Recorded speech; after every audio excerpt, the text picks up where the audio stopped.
1000 veces te he entrevistado, bueno, no tantas, pero por ahí se andan, y 1000 veces me has hablado del capitán Etayo. Sí, desde luego es una persona junto con mi tío, con mi madre, con mi padre, con gente excelente. Son ángeles que Dios te envía en esta vida, pues para que aprendas, para que sepas, para que veas. Y el capitán pues era un caballero español, un hidalgo, un tío de novela, pero que era, desde el punto de vista humano... De novela de Valle Inclán. De novela buena, de las buenas, no de panfletillo. Era un bestia, era un caballero español, no sé, para nosotros era un héroe, una persona, además sobre todo, que se vendía muy mal. O sea, se vendía muy mal en el sentido que no... Mira, me recuerda a ti. No, Etayo era un bestia. Me recuerda a ti en lo mal que te vende. Bueno, eso sí. Bueno, todos nos intentamos vender un poco bien. O sea, nadie sale diciendo... Mira, por eso y por muchas otras cosas, me gusta mucho el inicio de la misa católica, la verdadera, que llegas y dice, por mi culpa. O sea, no quiere decir que uno presuma... O sea, uno no se cree bueno, no, o sea, a lo mejor esas ramas protestantes, o esta especie de moral nueva que existe, de una especie de divinidad totalmente religiosa, donde todo el mundo parece buenísimo. No, somos pecadores, somos malos, somos defectuosos, por mi culpa, pero sabes dónde está lo bueno, tienes un asidero, sabes lo que tienes que hacer, sabes dónde está el bien y dónde está el mal. Esa es la maravilla. Te preguntaba por Etayo y te interrumpí, perdona. No. Pues Etayo, un caballero español, un carlista, marino, valiente, cazador, buena gente, un ejemplo. Yo la verdad es que tuve esa suerte de conocerlo desde pequeño, de repartir panfletos de libros, de ayudarle. Tenía una editorial cuando no existía nada de internet ni las imprentas modernas. Se gastó todo lo que tenía en lo que él creía que era bueno, y en lo que era bueno. Y entonces dice, pues es una persona digna de aprecio, de admirar. Mira, si fuese, es la típica frase que se dice siempre, si fuese americano, sí, tendría cátedras, calles, pero aquí no sé, tenemos ese mal, eso sí, que los hispanos somos un poco envidiosos, no sé por qué tenemos esa tristeza del bien ajeno y nos fastidia que haya personas tan estupendas. En cambio le hacemos una calle a cualquier mindundi, pero bueno. ¿Cruzaste el Atlántico con él? Sí, bueno, antes lo había cruzado con mi tío. Con tu tío no hace falta que digamos quién fue. Miguel de Salcedo. Miguel de Salcedo, porque es verte a ti y verle a él de alguna manera. Era un tío fuerte. Tú no andas mal, sí, pero, no andas flojo. Pero bueno, a ver, Miguel era campeón de todo lo que hacía. Campeón de España de peso, campeón de España de lucha grecorromana, campeón del mundo, todavía recordman mundial de lanzamiento de jabalina. Pero se lo anularon el historia lo ha contado 1000 veces, no lo contaba. Y sobre todo era una persona buena, y una persona inquieta, y una persona curiosa. Era una persona, además, le decían que no, y entonces, bueno, no, pues ahora lo voy a hacer. Somos un poco contreras. Los navarros somos... Bueno, él tenía más parte, él era la mitad vizcaíno, nosotros tenemos un cuarterón vizcaíno. ¿Hermano de tu madre? Sí. Que era otro personaje, tu madre. Sí, todos los hermanos de todos mis tíos han sido unos bestias. Mi tía, la primera mujer piloto de España o algo.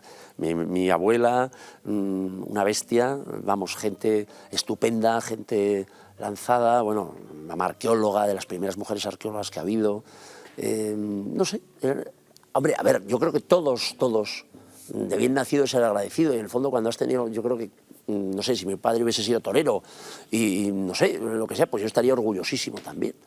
Pero bueno, viví esa época que era un poco como de novela, también en mi casa les gustaba esa vida de novela, yo creo que la realidad era como más, interesaba menos, lo prosaico era más como, bueno, eso es un poco... ¿Y es verdad que no os llevaron al colegio? Sí, es verdad, mamá no quería. No quería porque, bueno, pues por lo que se está viendo ahora, porque en el fondo es un adoctrinamiento total de las conciencias. Es que ahora nos reímos, Gonzalo, pero es que somos meros, no sé, amebas, y encima que vienen 4 pesados. Mira qué bonita es esta vida, qué maravilloso es esta vida, qué gozada, que sí que es dura, que tiene problemas, pero es un regalo tan inexplicable, tan bonito, que luego te viene un agorero pesado, esto, no, aquí no hay nada, te vas a morir. Pero si esto ya es la pera, joder. Bueno, pues esa sociedad borreguil donde te educan las conciencias, se ha visto ahora. Nos han hecho... La mamá lo que no quería es... creía, pues eso, en el campo, en la verdadera ecología, en las historias antiguas, en las tradiciones. Muchas veces hemos hablado contigo en los mitos, en las leyendas, en esas cosas, bueno, pues que se va haciendo una sociedad, los pueblos antiguos, que van dejando... Porque hoy no sé quién decía, algún amigo tuyo, que luego ya no digo quién es, pero... Que los pueblos... Yo digo un nombre a ver si acierto, Fernando Díaz Villanueva. No, sí, que le he oído, que es un bestia, pero decía que es que no hay civilización donde no hay escritura. Pues no estoy de acuerdo, porque pueblos antiguos donde no tienen esa escritura, tienen la cultura oral, cómo se transmite de padres a hijos, eso es fundamental. Entonces no es... Bueno, lo hemos sacado un poco con pinzas porque estaba hablando de otra cosa. Yo le quiero mucho, es un tío que sabe muchísimo, aunque es muy liberal, pero es un bestia, ¿sabes? Además, sobre todo, yo creo que las personas que tienen interés, que se molestan, que se preocupan, que tienen interés por su historia, pues yo creo que eso es un valor muy bueno. Luego puedo estar de acuerdo, no en muchas cosas, pero es fundamental que exista esa curiosidad. Mira, hemos hablado del capitán Etayo, de tu tío Miguel de la Cuadra Salcedo. De Villanueva. De Villanueva, de tu madre, esa arqueóloga itinerante que le enseñaba a sus hijos historia sobre el terreno. Que no quiso... A ver, ahora me verán, sí, seguro que pues, compañeros que he tenido yo, porque íbamos por escuelas pequeñas de pueblos de al lado, he ido a la escuela Almería, a la Isleta, hemos ido a la Raiza, hemos ido a Monreal, Entonces ¿Tú no estuviste en Campillo? Que es donde no, me sonaba a los buenos, ¿no? Y los buenos, no éramos de ese, no teníamos ese perfil, éramos salvajes. Asilvestrados. Eso es, pero por nuestra madre nos aplaudía. Nos falta hablar de tu padre, que para personaje es tu padre. ¿Cuántas guerras hizo? Pues mira, la Guerra de España, luego estuvo lo lanzaron con los paracaidistas franceses, se alista, y entonces la batalla de Narvik, y ahí empieza toda la Guerra Mundial en el frente europeo, luego se va a Pearl Harbor, y luego estuvo como militar, creo que todavía como militar en Corea, y entonces pues sí que estuvo unas cuantas guerras, y siempre nos dijo una cosa, porque claro, le llevaba 30 años a mi madre casi. Nos dijo eso de hacer el amor y no la guerra, no, vamos. Dijo que la guerra, en el fondo nunca habló de la guerra, siempre hablaba de sus barcos de pesca, de las historias, de los montes, de los sitios. De Hemingway. De Hemingway, pero jamás alabó en ningún momento ni echó de menos la guerra. Nos dijo, es lo peor a lo que puede llegar un ser humano. Y no era un pacifista, no era un... Hombre, hizo 4 guerras. Pues, y sobrevivió a ellas. Y entonces dijo, no, a eso no hay que llegar nunca. Y entonces otra cosa es la legítima defensa y el tener que defenderla. ¿Cuántos años te sacaba? Pues nos tuvo con 60. La verdad es que la gente que tiene padres de 60 años es gente especial, ¿eh? Yo creo que sí, hombre, ya están curtidos los padres y entonces tienen experiencia, se desesperan bastante. Yo ahora me imagino tener hijos con, si Dios quiere, yo que tenga 60, y de repente la paciencia que hay que tener es brutal. O sea, cada vez que pasa, eso que decía, cuando seas padre y comerás huevos, pues te das cuenta de la paciencia que tuvieron tus padres y cómo esa maravilla que es la familia pues te apoya, te quiere, te cuida, te guarda, te guía en esta vida. Oye, ¿la Ruta Quetzal fue una buena escuela? Aventura 92 al principio y luego Ruta Quetzal. Fue primero Aventura 92, Aventura Ruta Quetzal, y luego ha tenido una continuación natural, te guste o no, que es España rumbo al sur. Pero vamos con Aventura 92, Ruta Quetzal. Para mí fue un viaje maravilloso en una época adecuada. Nosotros que habíamos, lo que me has dicho tú, viajado por toda España, no íbamos a la escuela, viajábamos en una aventura constante, y veíamos a nuestro tío como lo que era un héroe mitológico, un tío que se iba a las guerras, corresponsal, deportista, una bestia parda, y de repente cuando empieza con esto, en el año 80 y algo, nosotros éramos muy pequeños todavía, pero dijimos, bueno, se va con unos niños a América, qué tontería, ¿no? Eso lo pensaba yo como lo tenía mi tío aquí, y cuando tuvimos la suerte de ir con él, junto con pues 30.000 personas que han ido con él, o sea, porque era una cosa participativa real, y entonces, descubrir un mundo nuevo. O sea, descubres una América verdadera, te descubres a ti mismo, descubriendo también a la gente, a esos lazos que nos unían, a todo eso que habíamos leído sobre Cortés, sobre Pizarro, sobre Alvarado, y de repente llegas a los mismos sitios, siguiendo esas crónicas, con una gente estupenda, y te das cuenta que esa España de hace 500 años estaba ahí todavía, y que había evolucionado de una manera bonita, rara, diferente, y entonces tienes diferentes sensibilidades. Es una maravilla, o sea, estás en una época donde todo el mundo tenía ese buen rollo, esas ganas de conocer, esas ganas de aprender, esa energía imparable, que luego ya con los años se pierde. Pero en ese momento es fundamental, que la gente tenga esa ilusión, esas ganas, ese poder o creerse que pueden cambiar las cosas para bien. Y eso era ese encuentro maravilloso con lo hispano como sello, que era Aventura 92 y Ruta Quetzal. ¿España permanece en América? Es América. No permanece, o sea, es como si me dices, tus hijos de aquí a unos años, pues a lo mejor se van a... Oye, pero son tus hijos, tienen tu apellido, son parte de España. Es la madre patria, o sea, eran los virreinatos, y a mí me fastidia mucho cuando se habla de colonia. No, España jamás tuvo colonia. Con lo bonito que es virreinato. Es que eran virreinatos, es que se vivía mucho mejor en el Perú que en Sevilla. No, en Sevilla no lo sé, pero que a lo mejor en Cuenca. porque Sevilla era donde llegaban todos los barcos, a lo mejor ahí había una economía mejor. Había un libre mercado muchísimo más grande que lo que luego dicen ahora estos famosos economistas. Era verdaderamente una auténtica maravilla. Las reducciones jesuíticas de Paraguay, de Bolivia, eran auténticas universidades fantásticas, donde era abierto a todo el mundo, no cerraban el paso a nadie. Entonces, esa época de libertad, de universitas, porque eso es lo que de escolástica real, hecha, fue América, y sigue siendo América a pesar de todo. ¿Y España está en África? Sí, por supuesto. Ganivet decía que los españoles siempre tenemos que tener una puerta entornada, abierta, hacia África, porque en el fondo estamos ahí, estamos a 14 kilómetros de un continente maravilloso que fue España. En el Imperio Romano era la Mauritania tingitana que llegaba hasta el río Senegal. Y eso era España. Entonces, tú ves a un berebere y lo confundes con un tío de Jaén, o sea, es que somos igual, o de Bilbao. Ahora ya se ha mezclado todo mucho. Ahora un tío de Jaén parece mucho más de Bilbao que un tío de Bilbao ahora, pero bueno. Pero gracias a Dios, qué maravilla. Entonces, África, mira, primero, sobre todo porque hay una sangre y unos héroes fantásticos, que son los misioneros. España ha sido una de las mayores, y es una de las mayores potencias mundiales en verdadera solidaridad, que son los misioneros católicos. Y especialmente Navarra. Y Navarra fue, gracias a San Francisco Javier, hombre, porque esa generación, desgraciadamente, no se ha ido renovando, pero han sembrado una semilla fantástica en los sitios más... A ver, a mí la palabra pobre me parece, desde nuestro punto de vista, pero espiritualmente a lo mejor muchísimo más rico que nosotros. Entonces, cuando vas a los sitios más perdidos, con menos medios técnicos modernos, y te encuentras siempre un misionero español, eso es una maravilla. Y hoy en día siguen estando del lado de los que más lo necesitan, dejando todo por los demás, siendo verdaderos héroes anónimos, no hacen publicidad de lo que hacen solamente para conseguir recursos para que esa gente esté bien. Y eso es España, y eso es España en África hoy en día.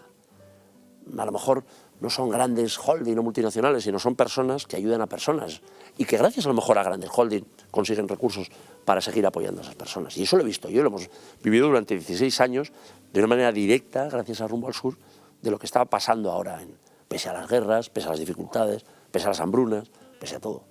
Y eso es España Rumbo al Sur. España Rumbo al Sur recoge un poco todo lo que hemos visto, esa fórmula que yo aprendí de mi tío diciendo, oye, esto es una maravilla, que esa gente joven, que esa gente que quiere hacer cosas, que tiene esa ilusión por cambiarlo todo, que cree que se puede, que es una maravilla, llevarla, que tenga la experiencia, es un grado, como te he dicho antes. Entonces, que duerma en el suelo, que tenga esa... Tenemos la suerte de que parte de los militares voluntarios vinieron con nosotros, entonces nos enseñan también esa maravilla que es la esencia de los mejores ejércitos del mundo. Tú sabes lo que es una organización humana de las más antiguas, organizando a miles y miles de gentes que te enseñen esa técnica, y de repente de esfuerzo, de camaradería, de honor, de saber que te tienes que aguantar muchas veces. Y todo eso lo hemos aplicado pues para ir desde las montañas más altas a los valles más bajos, a las selvas más espesas, y a ver a esa gente, a ver lo que merece la pena. Y eso es un poco el espíritu de Rumbo al Sur. Es una mili, un poco, pues, no sé si la palabra intelectual pues es un poco petulante, pero no, es verdad, o sea, es querer saber las cosas de una manera directa, pero reales, estudiarlas con la experiencia. Empezó España Rumbo al Sur con mucho patrocinio. Y bueno, teníamos un patrocinio. Sí. Y llega 2008, la crisis, y se empiezan a caer normal. Patrocinios, no solamente a vosotros, a todo el mundo. A todo el mundo. Pero yo creo que es una cura de humildad y una cura muy chula lo que pasa. Y es una parte de la... Yo creo que todo en esta vida es un aprendizaje que... No, seguisteis adelante. Vamos a la otra. Hombre, nosotros después de decirle a los chicos, oye, la aventura ¿qué quiere decir? Pues enfrentarte a lo desconocido, no pasa nada, vienen cosas, vicisitudes que no tienes previstas y tú lo superas. Bueno, pues nos reinventamos un poco, hicimos lo que pudimos y salió bien, gracias a Dios. Y sobre todo, pues gente como vosotros, que un año te engañé, a ti y a Julia, y te viniste gratis, et amore, pues pero a dar clases. Solo uno. Bueno, tienes obligaciones. Y entonces, gracias, y desde aquí de verdad quiero agradecer a todo ese equipo fantástico de cientos de personas que han venido, y a esos miles ya de jóvenes y familias, sobre todo. Cuando conoces a los jóvenes, conoces a sus familias. A qué pozo han tenido, qué valores, qué educación más fantástica, qué gente que merece tanto la pena. Que dices, cuando oyes noticias desagradables o cosas que siempre... La verdad, los medios de comunicación focalizan también mucho en lo... ¿Cómo son, eh? Sí. Pero bueno, que yo lo entiendo. Tú estás viendo algo en la tele y todo es bonito, pues al final dices, Hace falta conflicto. Pero es verdad que la gente es fantástica. Tiros, Carlos Péquer grabando a unos... Pero es verdad que la gente es fantástica. También, o sea, y ahora cualquiera que me oiga dirá, este tío es un genio, tiene más un genio que no quien lo aguante. Ya lo sé, pero quiero rescatar lo bueno, quiero luchar por algo que sea chulo. España rumbo al sur, el espíritu se resume muy bien cuando la expedición llega a Madrid. Bueno, yo tengo la experiencia de la Plaza de los Sagrados Corazones, cómo se despedían los chicos. Eso es impagable. Es que, habían vivido una aventura juntos, se veía. Sí, y sobre todo cuando se pasa todo el proceso de selección, cuando luchas por conseguir una cosa, también lo aprecias mucho más. Y en esa época, lo que te he dicho yo, están completamente seguros de lo que quieren hacer, viendo las cosas, ya son gente formada. Cuando hablas de mi padre pues con esa edad se fue a la guerra, más o menos. Entonces dices, son gente que puede hacer muchas cosas. Y que es verdad que esta sociedad nos trata a todos como si fuésemos niños eternos hasta los 30 y tantos, 40, y de repente a los 45 te dices que eres un tío muy mayor y que ya a tu casa que ya estorbas. Que prácticamente es así. Entonces tienes que dar la oportunidad a la gente joven un poco que sean protagonistas de las cosas, que vean, que hagan. Y eso yo creo que es un poco por ese vínculo que se crea tan fuerte, por esa energía tan buena que tienen todos los que van ahí, pues se crean pues un lazo.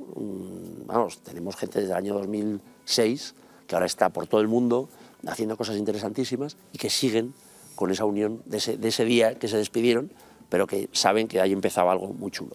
Tú has hecho cosas extraordinarias en tu vida, pero también has hecho cosas muy prosaicas como estudiar la carrera de Derecho en la Complutense. ¿Fue un suplicio para ti eso o no? No, vamos a ver, no. Lo que pasa es que yo quería ser marino mercante, hice todo por... Lo mejor que nos pasó a nosotros en la vida fue estudiar en el INBAD, que era Instituto Nacional de Bachillerato a Distancia. Que eso era... Estaba en la calle Argumosa.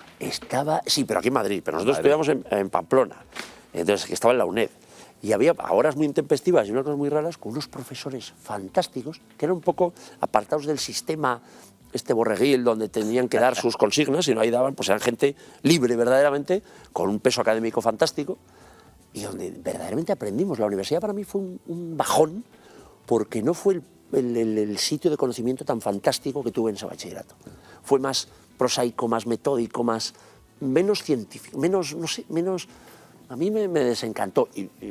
Hice Derecho porque tenía que aprobar un año de Ciencias, para haber hecho todo por letras puras, para poder, o sea, un año de letras, para poder pasarme una carrera de Ciencias. En la UNED, oye, me encantó el Derecho romano, Historia del Derecho, Derecho Civil. Te podías apuntar además a las que te gustasen en toda la carrera, Filosofía, me apunté a Filosofía de quinto.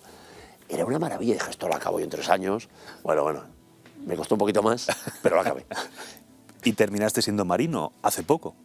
Bueno, pero eso es con el... ¿No te has sacado el título de marino mercante? Bueno, lo que pasa es que marino yo creo que eso es como ser... a ver, marino es un oficio, es una profesión de gente dura, cada vez más duro. Este mundo... El otro día estaban viendo mis hijos con su abuelo Capitanes Intrépidos. Entonces, cuando tú piensas en esos pescadores que iban al Bacalao, a Terranova, jugándose la vida con condiciones ínfimas durante meses fuera de su casa, esos tíos son duros, esa gente es otra pasta.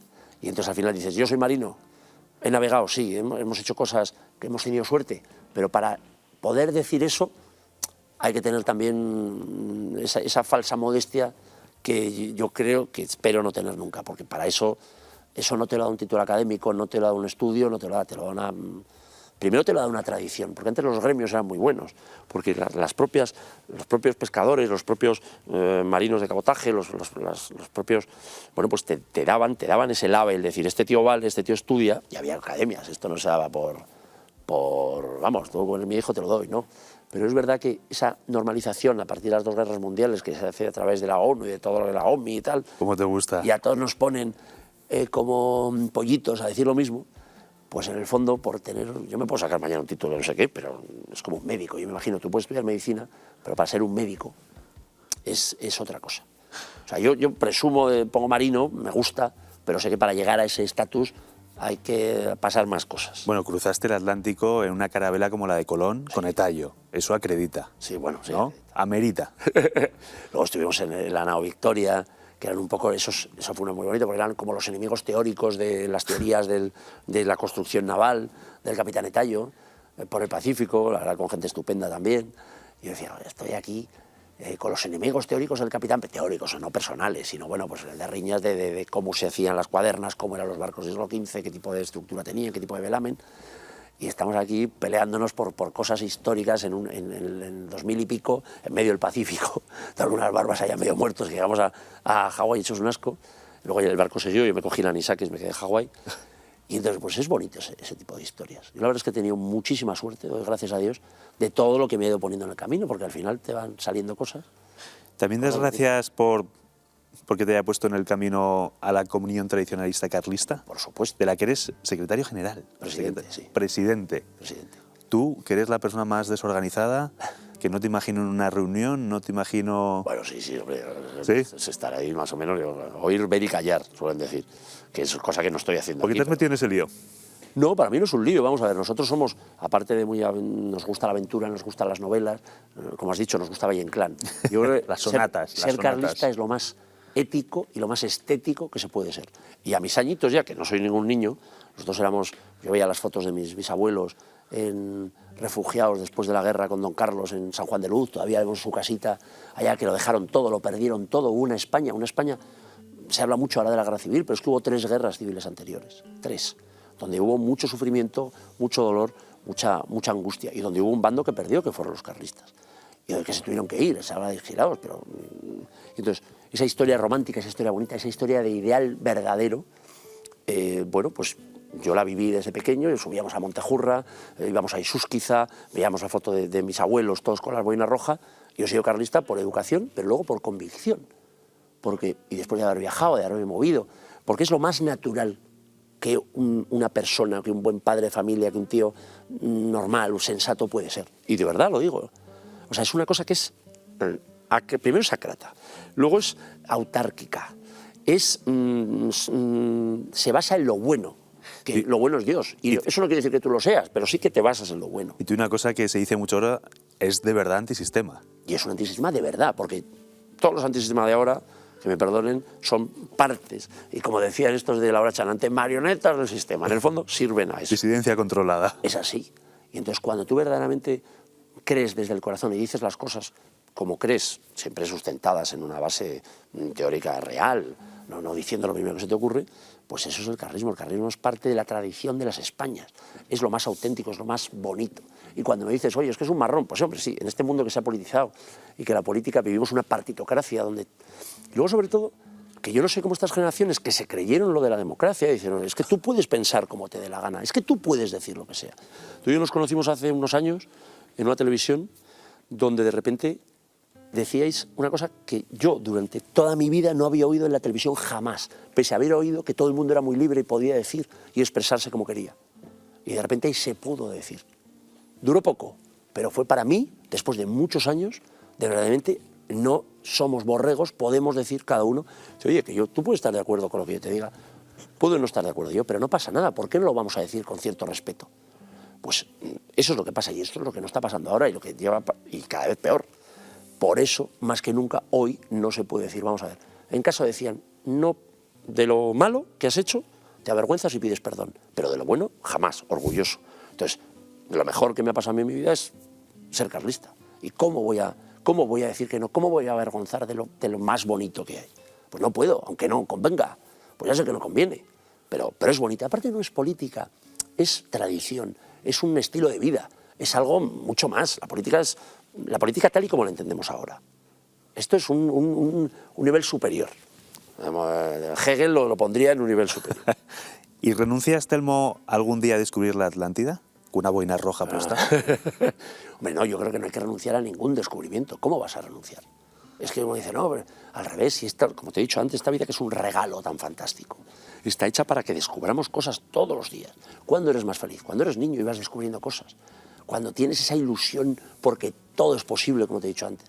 Entonces, si tú matas eso, si crees que no se puede descubrir nada, si crees que está descubierto todo, primero es mentira y segundo es como esos pesados que dicen agoreros del ateísmo, todo es un asco, no existe nada, venimos de una explosión. Que sí, y esto tan maravilloso, esto no, ¿verdad? Esto no. Entonces, yo soy de esos. En el fondo también, muy de meter los dedos en la llaga y al final la empírica, Descartes, dice, bueno, pues nuestros sentidos, que son muchos más de 5, pues son los que nos van certificando a nuestra conciencia, a nuestra alma, pues de esta realidad maravillosa que tenemos. Telmo Aldaz, de la Cuadra Salcedo, muchas gracias.